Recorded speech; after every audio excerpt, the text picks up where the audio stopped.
Trillanes, sa bisa ng executive order, binawi ni Pangulong Duterte ang amnesty ni Trillanes na ibinigay noong nakaraang administrasyon. Para sa detalyong mga aksyon live mula sa Senado, si Mean Los Baños. Mean, may balita ba kung kailan arestuhin si Senador Trillanes?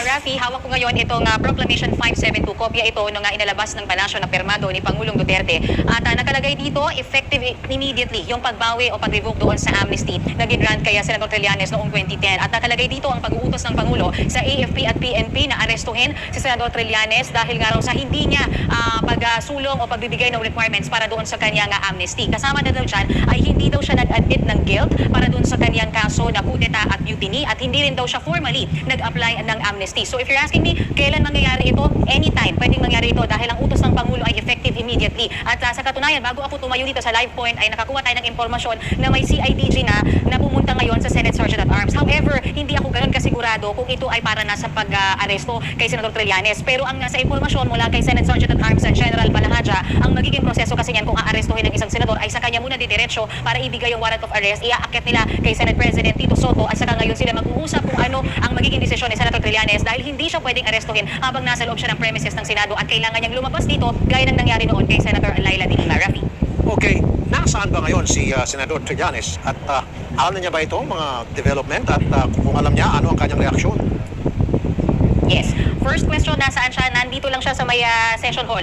Medyo malapit lang, nasa bandang likuran ko lang dahil ongoing yung kanyang hearing. Itinuloy niya yung kanyang hearing sa kanyang committee na Committee on Civil Services, kaugnay pa rin ng ethical standards ng mga opisyal ng gobyerno kung saan kasalukuyan nga niyang binibira si Solgen Calida dahil ang sinasabi niya ay una daw talaga sa may conflict of interest ay yung doon sa security agency ni Solgen Calida. Impitado sana sa hearing na yan, Rafi, itong si Solgen pero hindi siya dumating. So ang ginagawa ngayon ni Senator Trillanes habang nasa loob siya ng session hall, itinutuloy niya yung hearing at yun nga sinasabi ko, ibinibira niya at naglalabas siya ng ebidensya na malinaw daw may conflict of interest itong security agency ni Solgen Calida. Alam niya yung nangyaring ito, nakuha na natin siya, na-interview na natin siya kanina at ang sabi niya, napakalaking kalokohan daw na babawiin yung kanyang amnesty. Ang sabi rin niya, Rafi, na kung nabigay niya lahat ng requirements, nag-admit siya ng guilt sa kanyang kasong coup at mutiny at nagbigay din daw siya completely filled out yung kanyang form at pag-apply ng amnesty. Ang sinasabi niya dito, Rafi, isang malaking kaduwagan daw sa Pangulong Duterte na matapos niyang pirmahan daw itong Proclamation 572 ay saka siya pumunta ng Israel. Ang sinasabi ni Senator Trillanes, Rafi, kung kinakailangan daw ay mag-aal sa balutan siya ngayon mula sa kanyang opisina at pupunta siya sa kung saan siya ikukulong, hindi raw siya natatakot na ma-aresto, Rafi. Okay, ano naman ang reaksyon ng mga kapwa niya senador tungkol dito sa development na ito? Okay.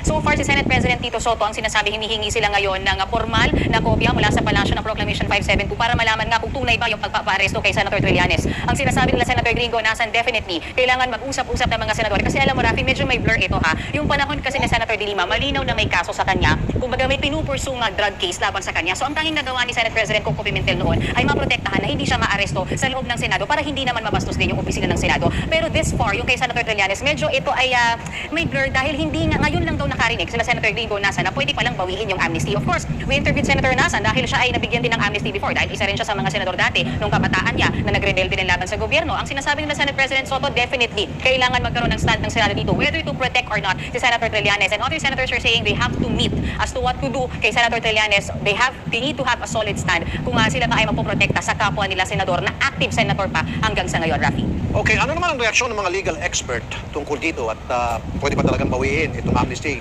na ibinigay na sa kanya dito kay Senator Trillanes noong previous administration?